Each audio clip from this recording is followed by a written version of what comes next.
Bismillahirrahmanirrahim. Assalamualaikum warahmatullahi wabarakatuh. Alhamdulillahilladzi an'ama 'alaina bi ni'matil imani wal islam. Asyhadu an la ilaha illallah wa asyhadu anna Muhammadan abduhu wa rasuluhu, amma ba'd. Alhamdulillah pada sore hari ini kita bisa silaturahim. Sebagian juga ada yang sudah kenal saya, ada beberapa dari Smart Excellencia kayaknya, ada ustadznya, ada siswanya juga mungkin ya. Atau mungkin ada yang pernah ketemu saya di mana ya. Saya alhamdulillah sudah 12 tahun lebih di Dompet Duafa. Hampir seluruh perjalanan usianya Dompet Duafa saya ikut terlibat di dalamnya. Jabatan saya sekarang Direktur Eksekutif di Dompet Duafa Republika. Saya pernah magang di Pusat Pungutan Zakat Malaysia pada tahun 99. Pernah ikutan workshop di Filipina untuk social entrepreneurship. Saya juga banyak menulis buku tentang buku-buku zakat. Ini sebagian ini aja. Undangan-undangan ceramah dan training yang pernah sampai ke saya. Itu sedikit background lah. Saya kurang familiar dengan pakai Word 2007 ya? Microsoft Office 2007 mungkin. Iya kayaknya mungkin. Ya teman-teman semua, saya bersyukur bahwa saya pernah memilih beraktivitas di Dompet Duafa. Pada saat orang-orang Indonesia sebagian besar belum tertarik ngurusi zakat. Paling-paling adanya orang-orang tua di masjid-masjid. Mahasiswa juga paling bulan Ramadan, itu juga setengah bulan kali ya. Pada zaman ngurusin zakat dianggap sesuatu yang tidak penting lah dalam kehidupan ini. Terberat bagi saya ketika saya harus menceritakan kepada mertua saya apa pekerjaan saya. Karena ngurusin zakat itu di hadapan setiap mertua pasti jatuh. Mana ada sih seorang mertua menginginkan anaknya hidup pada zaman itu dihidupi oleh seorang laki-laki yang pekerjaan seharinya hanya ambil zakat.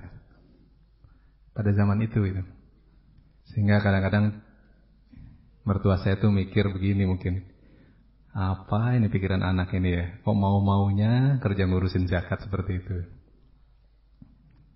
Itu yang saya bayangkan tentang pikiran mertua saya. Terlebih waktu itu saya juga kan memilih Dompet Duafa bukan dalam keadaan saya menganggur.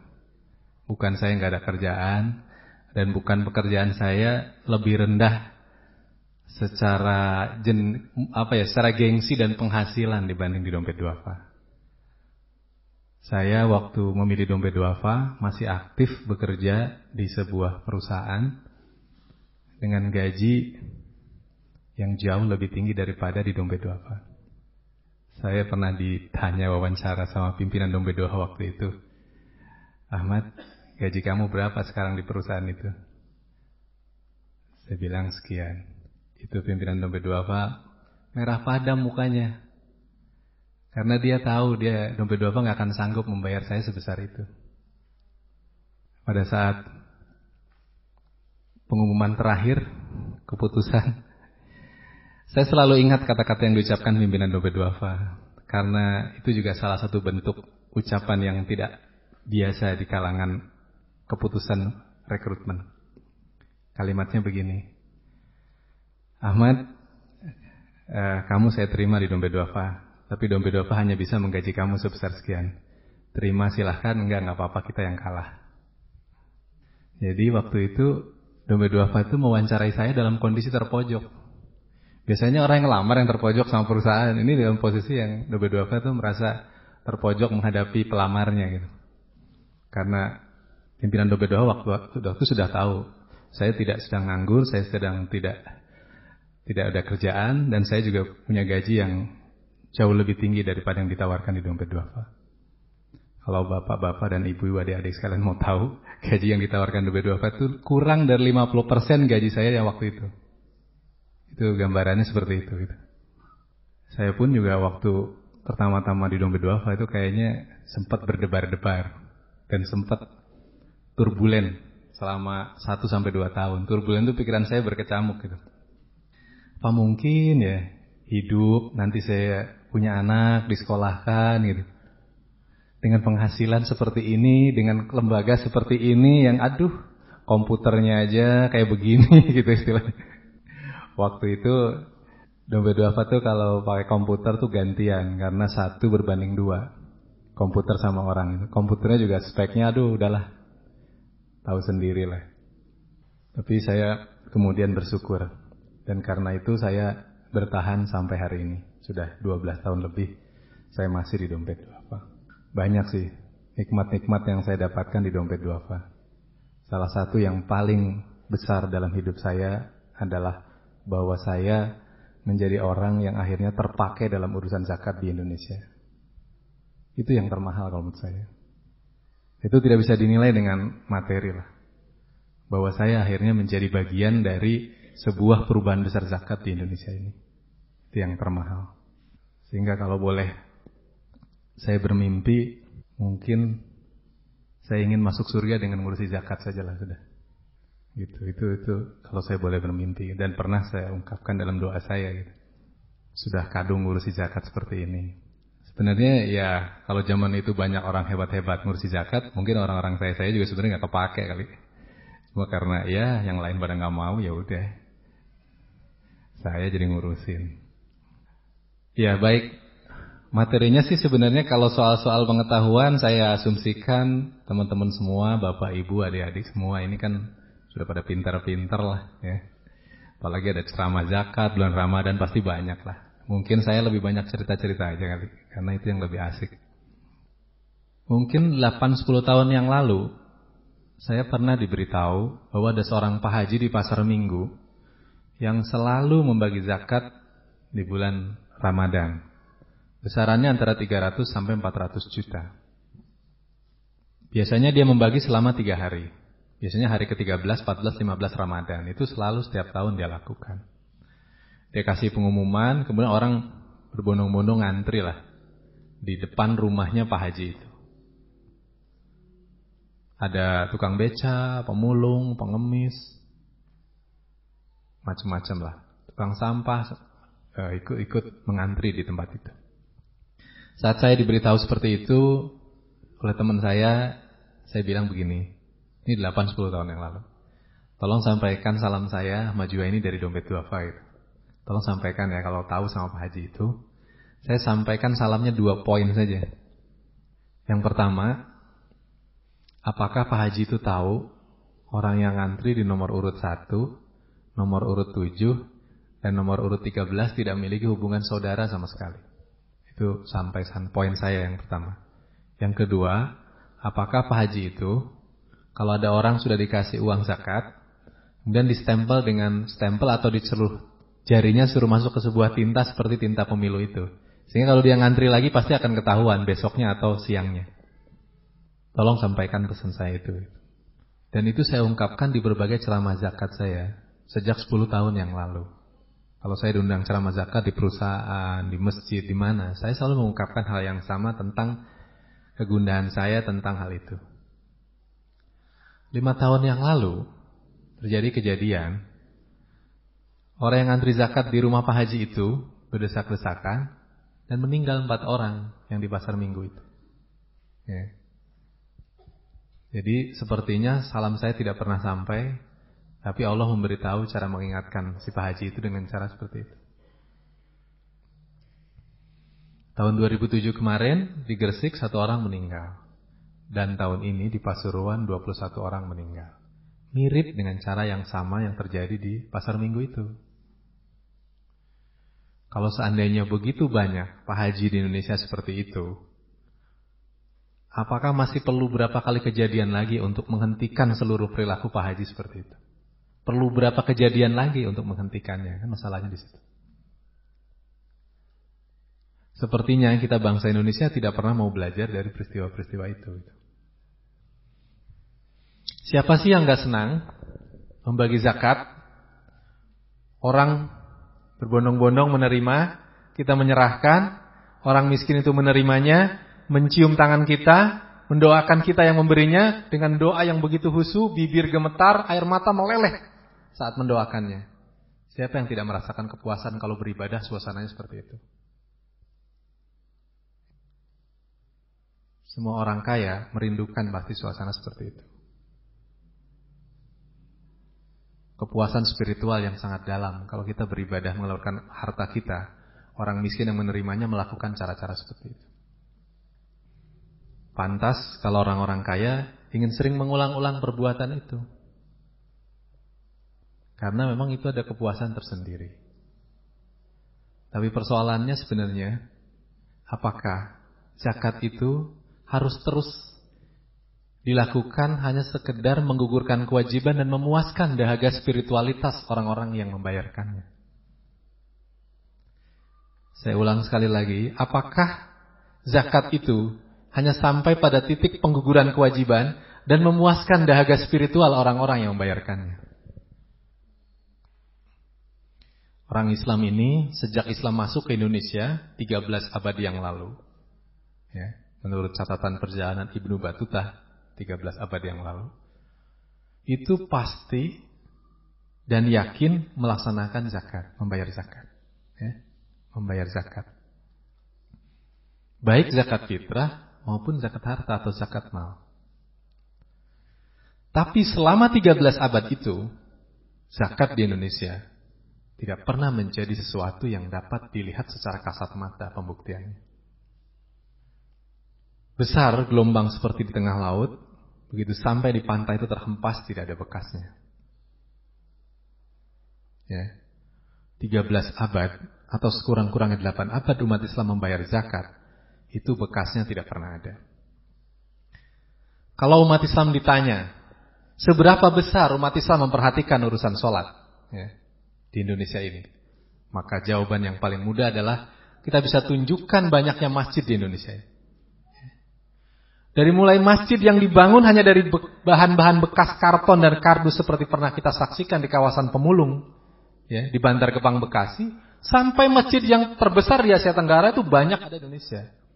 Masjid Istiqlal, Masjid Agung Surabaya, Masjid Agung Jawa Tengah, itu terbesar di Asia Tenggara. Jadi kalau kita melihat sejauh mana umat Islam memperhatikan sholat, kita bisa tunjukkan masjid-masjid itu. Kalau umat Islam di Indonesia ditanya seberapa besar perhatiannya terhadap soal haji, maka yang pertama kita bisa tunjukkan adalah sebutan Pak Haji dan Bu Haji di Indonesia, yang sudah melegenda, sudah berabad-abad sebutan itu ada. Kita juga bisa tunjukkan asrama haji yang hampir semua provinsi di Indonesia memiliki asrama haji. Bahkan di Batam dan di Jakarta itu punya rumah sakit haji. Tetapi kalau umat Islam Indonesia ditanya, seberapa besar umat Islam mengurusi zakat? Apa yang mau ditunjukkan? Ya, apa yang mau kita tunjukkan itu? Bapak-bapak dan ibu sekalian, adik-adik sekalian, adik yang saya cintai, mengapa perjalanan umat Islam yang berabad-abad itu belum bisa menghasilkan monumen-monumen zakat yang membanggakan umat? Ya. Mengapa itu? Karena umat Islam belum mengamalkan zakat dengan sebenar-benarnya. Umat Islam masih mengamalkan zakat dalam bentuk-bentuk yang dapat dikategorisasikan dalam bentuk salah kaprah. Ya. Salah kaprah umat Islam tentang mengamalkan zakat.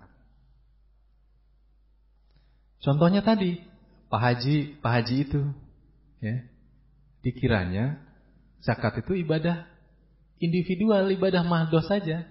Jadi kalau kita sudah melaksanakan zakat, jumlahnya benar, kitanya ikhlas, disampaikan kepada mustahik, selesai urusan zakat di Indonesia ini.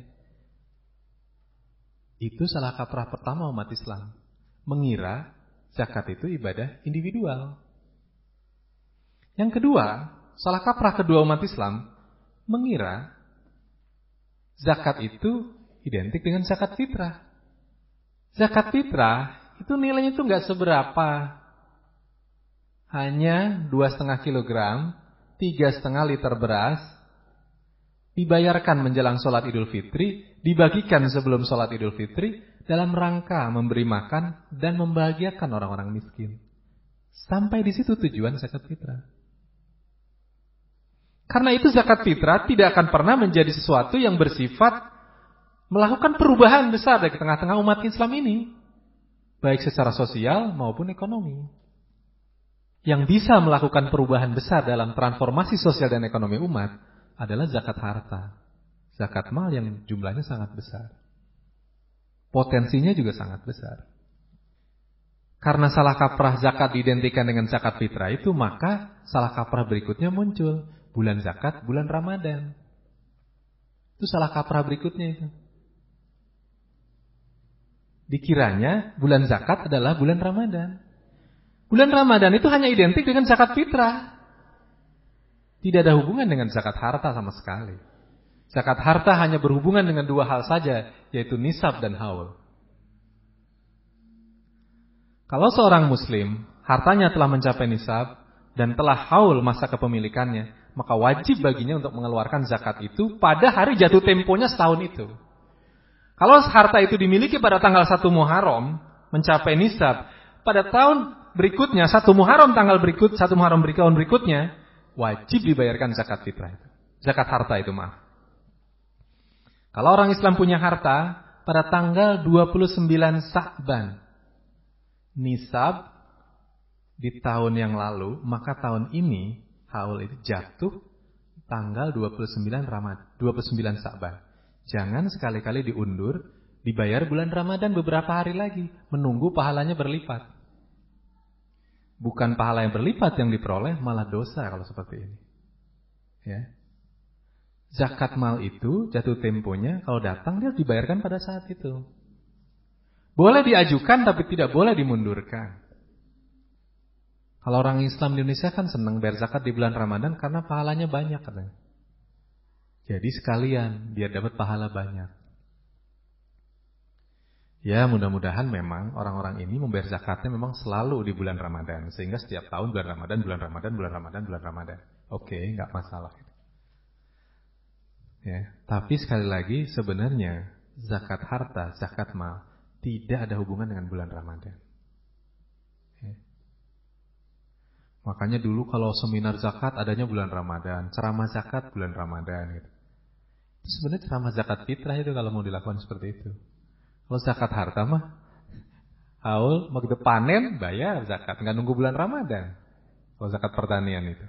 Nemu barang temuan bayar pada saat ditemukan, jangan ditunggu bulan Ramadan. Jadi ilmu zakat itu, kajian zakat itu sepanjang tahun harusnya, bukan hanya di bulan Ramadan. Karena kita ngomongin zakat yang lebih besar, yang lebih strategis, yaitu zakat harta.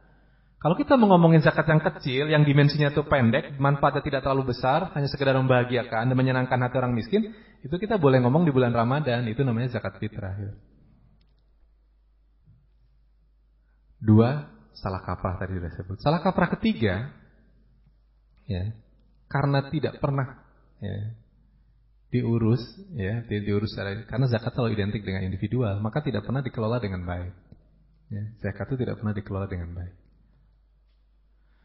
Gak penting apakah zakat itu mengubah nasib orang miskin atau tidak. Yang penting sudah sampai ke orang miskin. Tapi kalau kita dalam selami kaji lebih dalam, apa sih kira-kira misi zakat? Apakah Allah mensyariatkan zakat itu agar zakat itu sampai kepada mustahik, kepada orang-orang yang menerima zakat itu? Saya ulang pertanyaannya. Apakah Allah mensyariatkan zakat itu karena Allah menghendaki agar zakat itu sampai kepada 8 mustahik saja? Pasti bukan. Pastilah bukan. Pasti Allah menghendaki agar 8 penerima zakat itu berubah nasibnya karena zakat. Pasti itu. Tidak sekedar semata-mata sampainya saja gitu. Sehingga kalau ada orang-orang membayar zakat, dibagikan langsung, ya satu hal seperti itu. Tapi masalahnya Pak, kami ini nggak percaya sama lembaga-lembaga zakat itu. Mau lembaga zakat ini, mau las itu, mau panitia zakat di masjid ini, mau masjid dikelola zakat apa saya, kami nggak percaya masalahnya seperti itu. Kalau masalah tidak percaya, masalahnya karena lembaga zakat itu belum menunjukkan kepercayaan. Bukan masalah bahwa sesungguhnya zakat itu penting dan harus dikelola melalui lembaga. Ini yang memudahkan begini aja Bapak Ibu sekalian, adik-adik semua. Pernah nggak kita di lampu merah nih, saat lampu merah menyala, ya, lampu merah nyala di lampu lalu lintas itu. Pernah nggak kita menyaksikan ada orang kaya dari balik mobil mewahnya itu, dia membuka kacanya, kemudian mengeluarkan uang 1 juta rupiah pada pengemis atau pengamen di perempatan jalan itu. Pernah nggak ada yang menyaksikan nggak di sini? Ada yang pernah menyaksikan? Pertanyaan ini sudah saya ajukan lebih dari 10 tahun yang lalu di berbagai ceramah seperti ini. Jawabannya selalu tidak pernah. Oke, pertanyaan nomor 1 simpen dulu. Sekarang muncul pertanyaan nomor 2.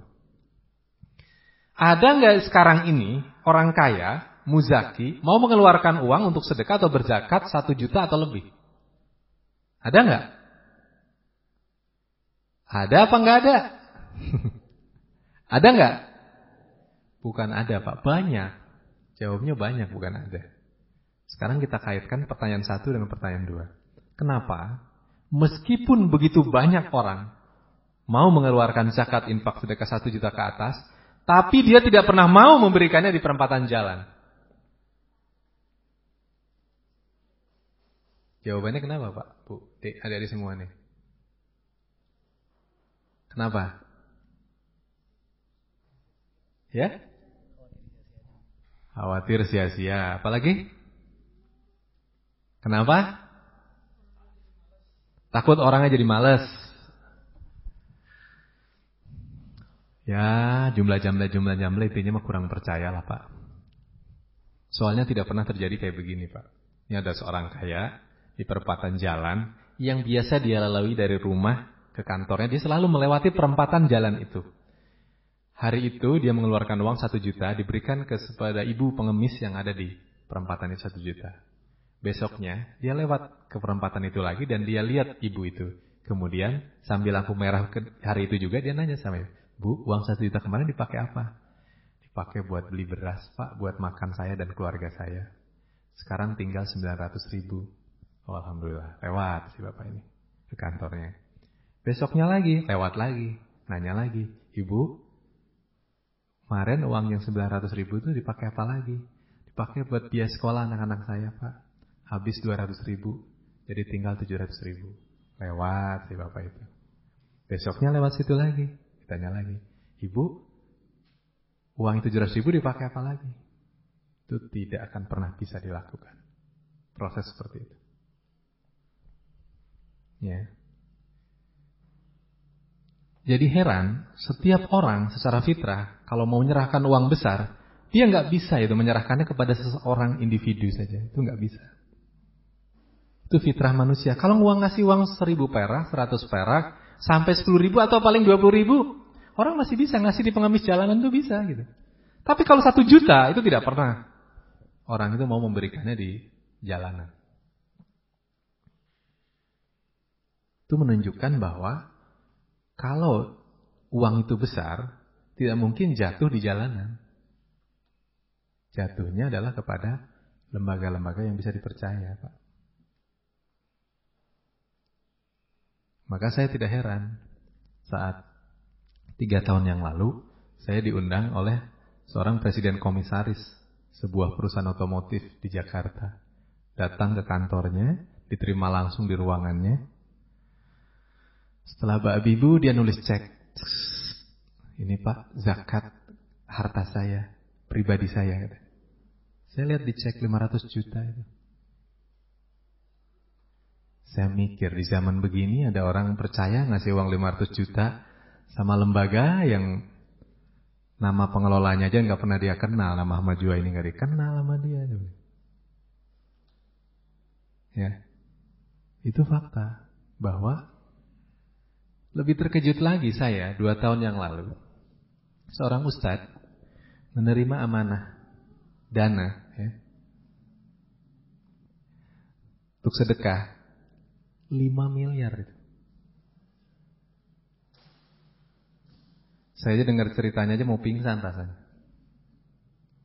Zaman sekarang orang sedekah 5 miliar dan itu seketika pada saat itu. Diomongin, dijelasin terpengaruh, dia nulis cek 5 miliar.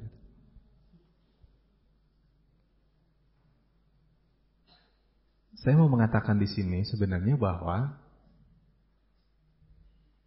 umat Islam itu uangnya banyak. Umat Islam itu juga soleh-soleh sebenarnya, baik-baik gitu. Cuma karena selama ini lembaga-lembaga itu belum dipercaya. Kalau belum dipercaya, seperti kita ketemu orang lagi di rumah diam-diam, tiba-tiba bel rumah kita atau pintu rumah kita diketok, Assalamualaikum atau tok-tok-tok. Itu kan biasanya kita buka pintu, terus kita lihat ada seseorang membawa proposal pesantren, entah dari Subang, entah dari Bali, entah dari mana gitu biasanya. Sama ada daftar list penyumbang dengan angka-angkanya di situ. Biasanya yang muncul di kepala kita begini, apa benar orang ini dari pesantren itu ya, yang diwakili itu? Itu pertama di hati kita pasti itu munculnya. Terus kalaupun benar orang itu dari pesantren itu, apa benar pesantren itu lagi membangun masjid misalnya? Udahlah, karena banyak pertanyaan yang tidak bisa dijawab nih, dan tidak mungkin saya tanyakan juga ke dia karena dikira nanti saya curiga, saya kasihlah uang 1.000-2.000 perak mah, hitung-hitung sudah datang ke rumah saya. Paham nggak Pak, Bu, adik-adik semua? Kalau kita tidak percaya, itu uang kecil yang akan kita berikan itu. Tapi kalau kita percaya, uang-uang besar yang akan sampai ke kita.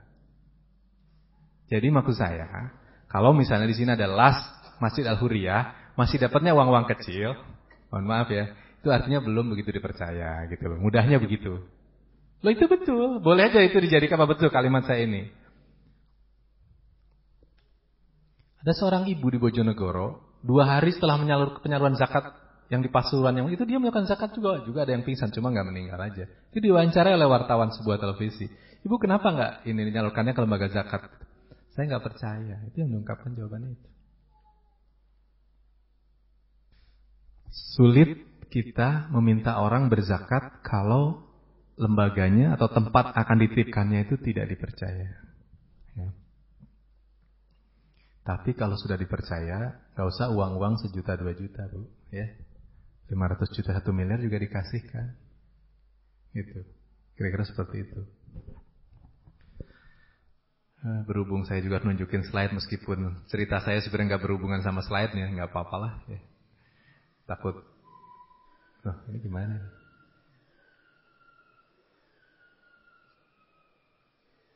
Oh ya. Nah, biar ada sedikit lah ya penjelasan. Jadi kalau fungsi ngelola zakat itu intinya bagaimana mengumpulkan atau menghimpun, bagaimana mengelola di dalam yang kita sebut dengan manajemen keuangan dan manajemen internal lah, sama menyalurkan atau mendayagunakan.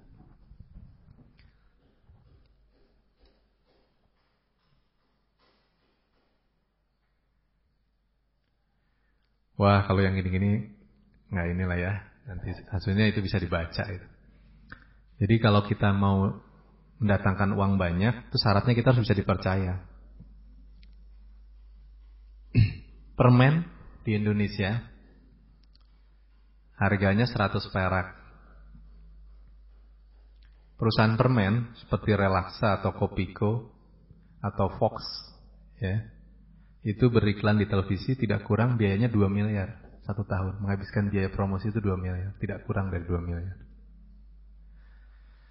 Biaya bahan baku, biaya tenaga kerja, sama biaya transportasi habis 10 miliar. Di akhir tahun perusahaan permen itu masih untung 3 miliar. Artinya apa? Artinya dia mengumpulkan omset atau pendapatan uang dari masyarakat tidak kurang dari 15 miliar. Satu perusahaan permen. Di Indonesia ini perusahaan permen yang besar-besar itu lebih dari 20 perusahaan. Berarti perusahaan permen mengumpulkan uang itu lebih dari 300 miliar setahun. Dari mana itu? Dari uang-uang kita yang disisihkan 100 perak dalam bentuk permen itu. Maka 4 tahun yang lalu saat saya ceramah di masa UI, saya membuat ajakan sayembara setengah serius setengah bercanda. Bisa nggak kita bikin pengumuman seperti ini? Wahai kaum muslimin seluruh Indonesia, bertahun-tahun kami tidak pernah mengurusi dan merecoki urusan masalah permen. Kami tidak pernah mengganggu masalah bapak-bapak dan ibu-ibu sekalian seluruh Indonesia ini dalam soal permen. Dan nanti pun setelah tahun 2008 ini, silahkan kembali, kami tidak akan pernah ganggu. Tapi khusus di tahun ini saja, setiap kali bapak ibu sekalian mau membelanjakan beli permen, getarkan tangan itu dan ingatlah itu bisa jadi sedekah sebesar 300 miliar. Ya. Boleh nggak kita minta setahun aja lah umat Islam ini nggak makan permen, tapi uangnya dijadikan sebagai sedekah buat urusan umat gitu. Mau nggak yang di sini? Saya tanya itu jawabnya semua mau gitu. Mau Pak, nggak apa-apa Pak. Setahun ini saja kami nggak makan permen dalam rangka membiayai perpustakaan Islam terhebat di Bogor. Ya kan? Membiayai sekolah terhebat di Bogor untuk umat Islam digratiskan. Mau nggak makan permen? Mau 1 tahun. Mau nggak mengajak umat Islam punya perilaku seperti itu, berjuang seperti itu?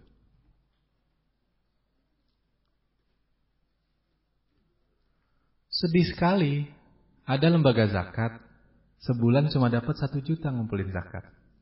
Itu pun katanya sudah perih-perih mencari uangnya. Ngomong pada saya, Pak Ahmad gimana ya caranya mengajak orang membayar zakat itu? Kami ini udah berusaha mati-matian cuma dapat sebulan 1 juta saja. Terus saya bilang, ini bercanda ya, bercanda. Saya bilang, ente-ente semua ini kalah sama tukang balon. Ya. Tukang balon itu, balon oe yang pakai dibeli anak-anak itu sebulan bisa dapat 1,5 juta. Sehari 50.000 tuh jual balon itu. Dia ilmunya nggak banyak-banyak. Lewat di kampung, depan rumah, bunyiin, anak-anak nangis. Minta ke ibunya, ke bapaknya. Ya kan, minta dibeliin balon kan. Guling-guling kalau perlu, guling-guling anaknya itu kalau perlu. Beli balon ya kan. Itu dapat 1,5 juta. Pendidikannya tukang balon tuh kadang-kadang SD aja nggak tamat. Lah ini lembaga zakat diurus sarjana-sarjana, bahkan mahasiswa-mahasiswa terhebat kadang-kadang. Ilmunya canggih-canggih, tapi sama tukang balon kalah dalam menaklukkan hati masyarakat. Bapak Ibu sekalian, adik-adik semua, sebenarnya mengumpulkan uang zakat itu adalah ilmu tentang bagaimana kita bertarung pengaruh. Gak usah kita ngulik yang macam-macam lah. Adu kuat pengaruh mempengaruhi, intinya itu aja lah. Gitu. Mana yang lebih kuat, lembaga zakat atau perusahaan permen mempengaruhi masyarakat? Ayo, gitu aja sebenarnya ilmunya. Adu kuat mempengaruhi. Uangnya sama, uang-uang itu juga yang dipegang masyarakat itu. Karena pada dasarnya 1/3 dari uang beredar di suatu tempat, itulah potensi sumbangan di masyarakat itu. Soal uang itu mau dipakai belanja permen, beli sampo yang omsetnya 19 miliar itu perusahaan sampo. Saya kemarin sore diajak buka bersama oleh salah satu direktur perusahaan Unilever yang menangani Walls, ice cream Walls itu. Saya tanya, berapa pendapatan Walls 1 tahun dari menjual es krim di Indonesia ini? Dia bilang 1,2 triliun. Saya pura-pura tidak terpengaruh, padahal hati saya guncang mendengarnya. Tapi saya pura-pura tenang gitu, sambil mikir, luar biasa, es krim aja 1,2 triliun. Itu uang kalau dimasukin satu kamar, satu rumah, ini kayaknya tumpah itu ruangnya itu. Jumlahnya itu 1,2 triliun. Hanya soal es krim saja. Dan mohon maaf, penyumbangnya itu 60-80% umat Islam itu. Yang beli es krim itu kan juga 60%-nya atau paling enggak lah 60% lah, nggak usah banyak-banyak. Saya nggak mau banyak, 50% lah, karena dianggap orang Islam jarang beli es krim gitu aja lah. 50% gitu ya. Itu kan berarti sudah 600 miliar. 600 miliar. Kalau umat Islam mau menyumbangkan itu menjadi sedekah, barangkali masjid kayak begini bisa dibangun 10 kali ini banyaknya. Iya kan? Tapi ternyata dalam setahun hanya habis di lidah dengan yang namanya es krim itu. Ya Pak Ahmad, itu kan gara-gara kita kalah pengaruh. Mereka mempengaruhi kita luar biasa dengan iklan, dengan segala macam. Kalau Anda menikmati permen ini, maka betapa banyak wanita akan jatuh cinta. Dengan relaksa itu, kampanyenya relaksa itu. Kalau Anda menikmati es krim ini, suasana keluarga menjadi damai, rukun dan tenang dengan menikmati satu es krim ini. Dan di mana-mana akan tumbuh rasa cinta. Kata Walsh, itu Direktur Walsh pun ngomong seperti itu kepada saya. Kami punya pesan spirit adalah cinta. Logo kami bergambarkan hati itu. Sehingga kami membawa pesan, kalau Anda menikmati es krim ini, maka akan tumbuh cinta di hati Anda. Masya Allah, pengaruhnya luar biasa. Dah capek ngomongin penghimpunan lagi. Lewat dulu. Ini udah tadi ya, waktu saya pendek soalnya ya. Kalau saya uraiin cerita banyak sekali nih. Oke, saya potong, bagian itu saya cukupkan saja. Ini sedikit-sedikit nyinggung pelayanan ya, karena pelayanan ini kurang diperhatikan di lembaga-lembaga zakat ya. Urusan umat lah secara keseluruhan, itu paling kurang soal pelayanan itu. Pak, Bu, di Indonesia ini salah satu sebab mengapa masjid itu tidak makmur. Masjid itu ada memakmurkan masjid, tidak makmur. Itu karena masjid tidak diurus secara serius. Itu aja sebenarnya mah. Masjid itu diurus oleh orang-orang yang sambilan, yang ketemunya itu 2 jam dalam seminggu. Itu pun kalau ketemu pas sholat Jumat. Tapi pengennya masjidnya makmur. Perusahaan diurus 5 hari dalam seminggu, 8 jam dalam sehari, merekrut orang-orang terbaik untuk ngurusi bisnis itu, termasuk alumni Harvard kalau perlu. Hasilnya kadang-kadang perusahaan rugi, Pak. Tapi herannya umat Islam pengennya masjidnya bagus, ngurusnya nggak sama gitu.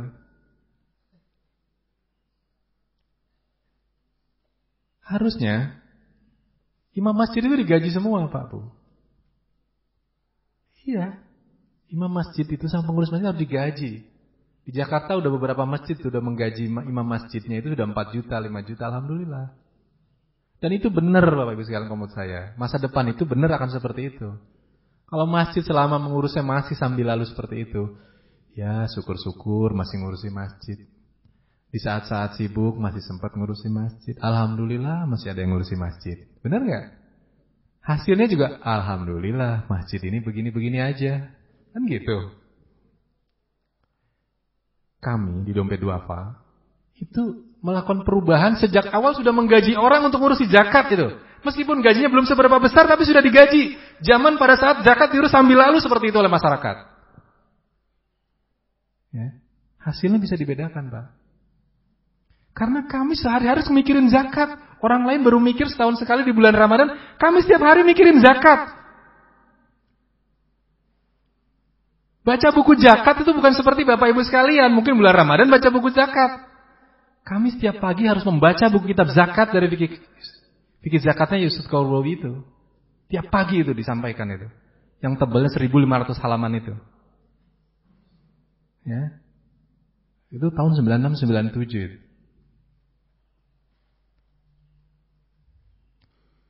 Setiap pagi kami cari zakat, gitu kira-kira begitu. Masa iya sih yang setiap pagi cari zakat kalah sama yang cuma 3 malam cari zakat di bulan Ramadan kan gitu. Rekrut orang-orang yang benar, gitu kan. Pak, kami nggak punya uang karena lembaga zakat baru. Kalau dipakai buat ngegaji nanti uang zakat kami habis, kan gitu. Yang muncul pendapatnya begitu. Oke, saya bilang. Kalau saya disuruh milih rekrut orang dengan gaji atau dapat duit dulu, saya ngerekrut orang dulu dengan gaji. Karena saya masih punya harapan kalau seperti itu. Tapi kalau saya menunggu uangnya banyak baru bisa menggaji, sampai kapan harapan itu akan datang? Tuh. Karena kalau kita menggaji orang itu Bapak Ibu sekalian, kita bisa bilang begini, Ahmad, kamu saya rekrut nih ya. Ente nih saya rekrut di lembaga zakat. Ya, kamu digaji secara sekian. Oke, kamu ditarget harus cari zakat sehari minimal sekian, sebulan minimal sekian. Ayo, kamu harus mengerahkan sumber daya kamu sekuat mungkin untuk mendapatkan zakat dari masyarakat sebesar sekian. Kalau 3 bulan kamu nggak bisa meraih itu, mungkin kita ganti cari orang yang lebih baik dari kamu. Itu bisa kalau kita menggaji, Pak. Kalau ikhlas-ikhlasan seperti ngurus masjid, mana bisa kita? Pak, ngurus masjid nih ya, tolong semuanya harus bersih semua nih. Harus bersih semua, imamnya harus benar. Nggak bisa. Saya juga cuma kesini ikhlas-ikhlasan aja kok. Jangan ditarget-target gitu dong. Jangan diminta ini, jangan diminta itu dong. Saya datang ke sini juga lillahi ta'ala. Gitu. Jadi ke depan ini harusnya muncul manajer-manajer masjid. Jangan cari pekerjaan ke perusahaan-perusahaan ngelamar-lamar.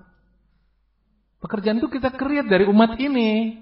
Di masjid ini banyak sumber pekerjaan dan bisa menghasilkan uang. Seperti dialami orang-orang yang mengurus zakat sekarang. Gara-gara pengalaman dompet 2 poin banyak lembaga zakat muncul. Ada dompet inilah, dompet itulah, rumah inilah, rumah itulah. Itu karena melihat success story-nya dompet 2 sebenarnya. Dan sekarang banyak mereka-mereka itu yang punya penghasilan seperti perusahaan-perusahaan besar, bergaji di perusahaan besar. Kadang-kadang saya dan teman-teman juga miris ketika melihat ada teman-teman kita punya penghasilan luar biasa. Meskipun itu ada kebanggaan. Kebanggaannya bahwa ternyata zakat telah menghasilkan sebuah kelompok masyarakat baru di Indonesia ini. Bisa menjadi tempat untuk mencari nafkah, bisa membuat tempat untuk mengembangkan keluarga, sakinah, mawaddah, warahmah gitu. Kira-kira begitu. Jadi kita bersyukur bahwa zakat memang memasuki sebuah fase baru di Indonesia ini. Gitu. Bandingkan dengan gereja, Bapak Ibu sekalian. Gereja itu pastor-pastor dan pendetanya digaji semua. Mengapa mereka begitu serius? Sampai mau berdakwah ke pedalaman Papua seperti itu, hidup bersama orang Papua. Saya kalau menyaksikan film-film dokumenter orang-orang Nasrani di Papua, saya sering berpikir orang Islam kayaknya nggak sanggup deh kayak begini. Saya aja nggak sanggup disuruh hidup sama orang-orang Papua sehari-hari seperti itu. Tapi mereka dibayar lumayan, Pak. Diberi gaji yang lumayan dari gereja. Mana dulu? Mendapatkan uang banyak dari infak sedekah sehingga mampu menggaji, atau menggaji orang dulu untuk membuat dia mencari uang lebih banyak? Kalau saya akan memilih yang kedua ini, Pak. Mau nggak mau, karena saya punya harapan kalau yang kedua. Kalau yang pertama saya tidak punya harapan. Nggak tahu kapan tercapainya soalnya kalau yang pilihan menunggu uangnya ada itu. Tapi kalau yang pertama, minimal saya sudah meminta orang untuk berbuat, bekerja lebih keras, melakukan sesuatu, beramal yang terbaik. Sehingga muncul harapan di hati saya bahwa zakat akan meningkat di tempat ini. Kembali ke pelayanan. Ini cerita lagi. Suatu hari ada seorang bapak datang ke kantor dompet duafa. Dia juga sebenarnya udah lama baru tahu dompet duafa. Selama ini dia nggak tahu bahwa dompet duafa itu apa ya. Dari cerita temennya di kantor, dia dikasih tahu bahwa Pak kalau mau bayar zakat, infak sedekah itu Bapak bisa ke dompet duafa. Dompet duafa itu begini-gini lah, ceritanya bagus lah, pokoknya enak-enak lah cerita dari orang ini. Pada suatu hari si bapak ini betul-betul pengen berzakat. Dan memang lumayan, 25 juta zakat yang mau dibayarkan. Datanglah dia ke kantor dompet duafa gitu. Karena orang sibuk si bapak ini, dia ngambil waktu pas jam istirahat. Ya sekitar dekat-dekat jam 12-an lah gitu. Sampai jam 1 kan waktu break kerja itu, dia mampir ke dompet duafa.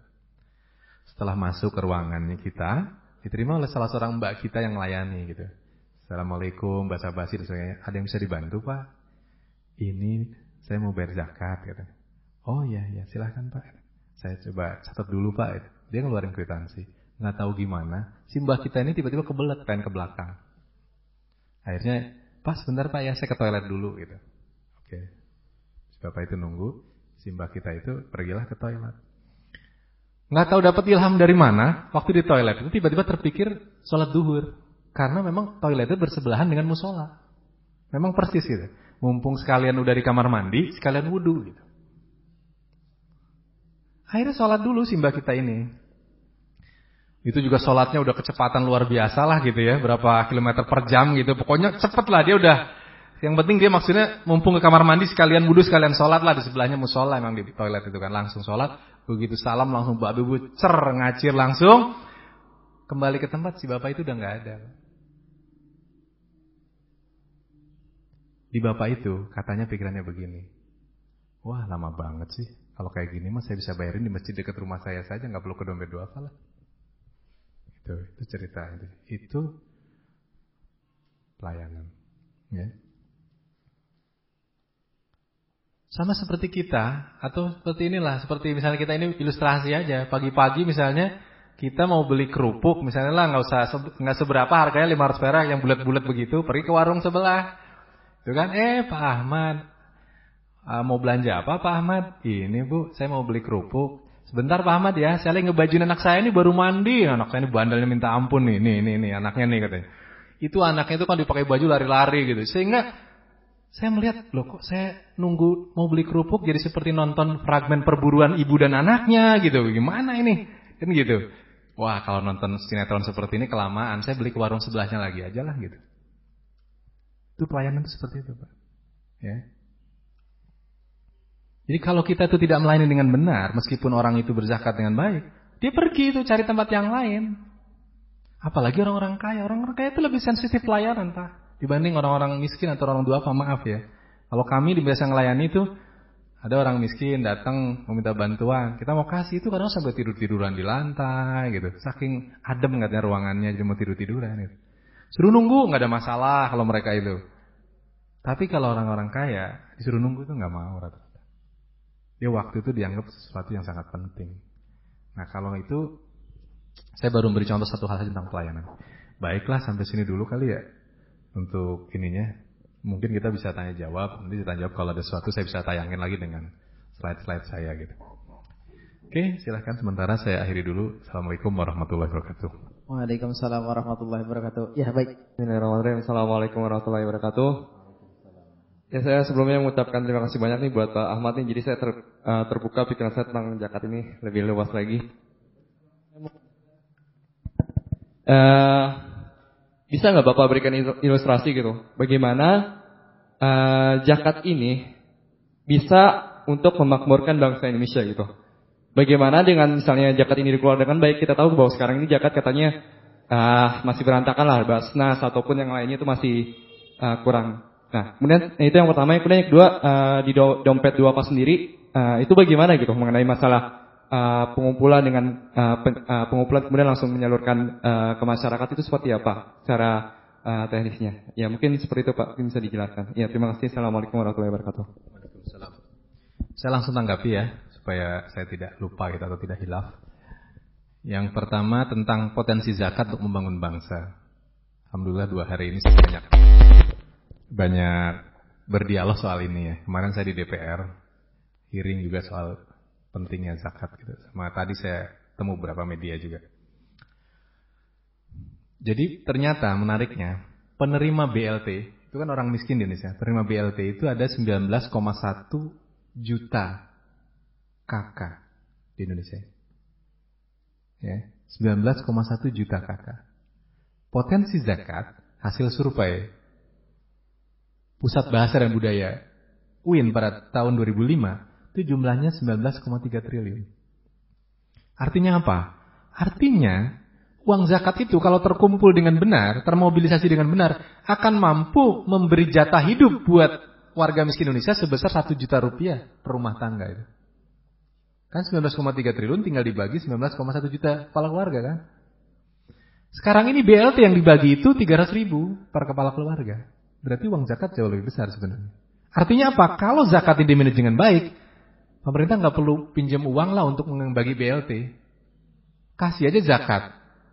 Malah lebih besar uangnya. Gitu loh. Itu baru dari sudut uangnya, belum dari program-programnya. Saya ingin katakan di sini, spiritnya Islam itu adalah merubah, bukan membiarkan. Kalau kita membagi zakat, jangan pernah berorientasi menyantuni seumur hidup. Kecuali hanya 3 jenis manusia saja. Ya. Pertama, orang gila, ya, sampai dia sembuh dari gilanya. Jadi kalau selama dia tuh gila, sampai kapanpun boleh disantuni terus tuh. Sampai meninggal pun kalau dia masih gila, harus santuni terus. Yang kedua, orang cacat yang tidak mampu bekerja. Orang cacat yang tidak mampu bekerja boleh disantuni terus seumur hidup. Dan yang ketiga adalah orang jompo yang sudah tidak mampu bekerja. Kepada 3 jenis manusia ini, santunan boleh selamanya, boleh seumur hidup. Tetapi di luar 3 jenis manusia ini, santunan dalam Islam harus bersifat perubahan untuk mengubah dia. Harus ada proses mengubah dari kondisi-kondisi kemiskinannya, kondisi-kondisi kerendahan kualitas sejahteraannya menjadi lebih tinggi atau lebih baik, atau kalau perlu mengentaskan mereka dari kemiskinannya. Makanya kalau zakat bertahun-tahun hanya dibagi dalam sebuah antrian ribuan orang, itu hanya sampaikan zakat kepada penerimanya. Tapi tidak akan pernah bisa mengubah kondisi orang-orang miskinnya itu. Maka tadi saya di awal mengatakan, kalau sekedar menggugurkan kewajiban, memuaskan dahaga spiritual, menyampaikan kepada yang berhak, mungkin cara seperti itu sampai dapatlah kayak gitu. Tapi kalau zakat bisa sebagai sosial ekonomi umat, sulit. Ya. Dompet duafa sejak awal berpikirnya seperti itu. Karena itu, kita hanya mengalokasikan paling banyak 25% dari uang zakat yang kita terkumpul itu untuk santunan. Kenapa santunan itu tetap ada? Ya karena memang masih ada. Pernah kan beberapa LSM memberi masukan kepada kami, Pak Ahmad, bukannya santunan itu tidak mendidik? Kita harus ubah jangan. Oh iya, tapi masalahnya dalam hidup kita ini ada orang yang memang saat-saat tertentu perlu disantuni. Contohnya, orang habis kena bencana, mau nggak mau disantuni karena hartanya lagi tidak bisa dikuasai oleh dia, atau hilang, atau terbakar, atau hancur, atau apalah. Ada saat-saat orang-orang yang pada saat seperti itu perlu disantuni. Ada orang-orang yang belum mampu bekerja misalnya, mau tidak mau disantuni dulu sambil dia diajari bekerja. Gitu. Jadi mau nggak mau santunan itu tetap masih ada. Cuma persentasenya jangan besar-besar lah. Maksimal 20%. Itu menunjukkan bahwa spiritnya adalah spirit perubahan. Gitu. Dan dompet duafa melakukan itu. Ketika kemudian awalnya kami, kalau ada orang sakit mau berobat nggak punya uang, kami kasih uang. Lama-lama karena orang yang berobat ke rumah sakit itu sering, lama-lama kami bilang, bisa nggak mas rumah sakitnya itu mengkolektifkan nagih kami setiap bulan saja. Kalau ada orang miskin begini-begini kriterianya, nggak bisa bayar berobat di situ, tagih saja ke kami. Jadilah kolektif bulanan, kami bayar ke rumah sakit. Lama-lama, kalau begitu mengapa nggak bikin juga rumah sakit untuk membiayai orang-orang miskin, digratiskan. Maka muncullah rumah sakit yang kita dirikan itu. Itu contohnya. Sekolah juga mirip-mirip seperti itu. Banyaklah sebenarnya kegiatan-kegiatan kami yang intinya adalah bahwa kalau bisa masyarakat itu dapat menerima manfaat, dapat menerima jalan untuk mereka berubah menjadi lebih baik dan dapat meninggalkan kemiskinannya. Kira-kira begitu. Ya, satu pertanyaan lagi barangkali. Satu pertanyaan aja ya yang singkat. Bismillah. Assalamualaikum warahmatullahi wabarakatuh. Ya Pak Ahmad, saya Burhan, saya amil di masjid ini, LAZ namanya, Lembaga Amil Zakat Al-Huriyah. Alhamdulillah permasalahan yang selama ini saya hadapi ternyata tadi bisa dijawab itu dengan ternyata ada beberapa orang, 3 syarat ya yang bisa seumur hidup disantuni: gila, cacat, dan jompo. Nah, memang jadi di LAZ ini sudah pertama kali dibangun LAZ sampai dengan detik ini ada 1 orang atau 2 orang itu yang rutin, Ustaz. Jadi sebulan sekali dia itu minta uang kepada kita untuk bayar kontrakan. Lihat dari sisi ekonomi memang miskin, tapi dia masih bisa bekerja gitu. Pernah kita ngasih modal dan modal itu dipakai buat ngewarung dan bangkrut gitu kan, bangkrut. Nggak, akhirnya kita udah kurang percaya gitu dengan si beliau ini gitu. Nah, sekarang yang jadi masalah bagaimana nih Ustaz untuk memahamkan kepada orang itu, dan juga perkataan yang santun seperti apa atau upaya apalah pokoknya agar kita bisa memberdayakan juga gitu, bisa mengubah kalau kata Ustaz. Jazakallah Ustaz. Assalamualaikum warahmatullahi wabarakatuh. Waalaikumsalam warahmatullahi wabarakatuh. Ya paling enggak kita kalau menyoba orang, maksudnya membuat mereka belajar ya 3 kali lah ya. Kalau tadi diberi modal itu nggak ada salahnya, jadi kasih lagi, dicoba lagi. Tapi maksudnya bahwa kalau diberi modal itu kita juga harus, kalau yang pertama tuh katakanlah 100% dikasihkan dalam bentuk uang cash. Yang kedua mungkin sudah dikurangi, cashnya jangan 100%. Gitu misalnya usahanya apa? Misalnya perlu ini meja, ya udah mejanya kita belikan. Nanti yang buat betul-betul modal kerja bahan bakunya aja yang kita kasih dalam bentuk uang gitu. Jadi itu untuk mencoba melihat dia kita coba lagi sampai akhirnya kalau perlu yang ketiga itu 100% hanya dalam bentuk barang kita kasih. Nah, kalau 3 kali itu kemudian dia tidak amanah, ya kita lihat tidak amanah ya. Kan usaha itu ada yang memang berhenti karena gagal karena faktor orangnya yang malas-malesan atau nakal dan sebagainya. Ada yang memang ada faktor-faktor X lah. Misalnya katakanlah force majeure, misalnya tiba-tiba tempat itu digusur kan yang nggak bisa usaha lagi, atau memang modalnya kepake karena tiba-tiba ada anaknya meninggal sakit keras sehingga dibiayai di rumah sakit pakai uang usaha itu. Kadang-kadang ada kejadian seperti itu kan. Nah, kalau buat saya sih kalau memang kemudian kita menilai bahwa ada orang ini tidak dipercaya setelah dicoba beberapa kali, ya kita selalu menjawabnya gini aja, Pak, kami akan bantu, tapi tolong Bapak betul-betul untuk usaha gitu aja. Jadi pada dasarnya sih kalau menorong untuk usaha itu tidak boleh habis ya. Harapan kita itu tidak pernah habis gitu. Tapi kalau untuk konsumtif, kita harus bilang bahwa sebenarnya kalau konsumtif itu tidak boleh terus-menerus kami memberinya gitu loh. Karena masalahnya Bapak kan masih sehat, masih kuat, badannya bisa kuat kerja lah. Kalaupun bukan usaha ya kerja apalah yang bisa dilatihkan. Misal jadi supir, oke lah, kursus mengemudinya kita bayari gitu untuk dapat SIM. Karena ada orang yang tidak berhasil juga jadi pengusaha kan, tapi bekerja. Nah, bekerja itu kita kasihlah kesempatan dia kursus ngetir. Jadi supir atau kursus menjahit sehingga bisa ngejahit. Kalau kami pernah kursus misalnya bengkel reparasi AC misalnya. Kami bolehkan ikut kursusnya, itu ada, kursusnya ada. Sehingga dapat sertifikatnya, dia boleh bekerja di situ. Kemudian macam-macam lah, termasuk servis handphone, itu kami pernah adakan. Jadi memang tidak semua orang itu bakatnya itu jadi pengusaha gitu. Tapi ada juga bakatnya yang jadi pekerja. Nah, untuk pekerja itu belilah keterampilan-keterampilan yang membuat dia bekerja. Setelah dicoba sekian kali usaha tidak berhasil, ya udahlah, Bapak tinggal belajar keterampilan apa yang bisa langsung bekerja, kami akan bantu untuk situ. Dan sekarang ini contohnya misalnya dulu kami pernah di Aceh becak motor ya. Becak motor itu becak, sebenarnya cuma di Aceh itu kan becaknya pakai motor gitu. Nah, itu kami belikan becak motor itu kepada mantan-mantan pebecak motor yang kehilangan becak motornya waktu tsunami. Gitu. Nah, itu kemudian mereka bisa usaha lagi. Yang sekarang sedang kami godok nih di Jakarta, kami akan memodali supir-supir taksi. Jadi orang-orang yang masih nganggur, kami rekrut, kami training, akhlaknya diperbaiki sedikit, penampilannya, pengetahuan jalan. Nah, uang muka taksinya kita berikan. Jadi kan banyak taksi yang modelnya menyediakan harusnya dibayar oleh si pengemudi itu uang mukanya tuh. Nanti cicilan dibayar dari pendapatan naksinya gitu, ngomprengnya lah tanda petik. Setiap hari dipotong berapa setoran itu menjadi cicilan sebenarnya. Nah, kita kasih langsung modal uang mukanya itu yang kita kasihkan diberikan kepada perusahaan taksinya. Gitu. Jadi nanti mereka langsung punya pekerjaan jadi supir taksi. Kan gampang itu. Kalau kita taksi besar mahal ya jangan taksi dulu lah, angkot dulu misalnya. Apa kayak yang lebih murah lah sedikit gitu. Apalah ya beca atau apa boleh lah, ojek kalau perlu ya, atau apalah gitu. Jadi ya bisa menjahit tadi saya bilang, bisa montir, bisa apa saja yang orang bisa bekerja langsung sendiri. Jadi intinya jangan pernah kehilangan harapan.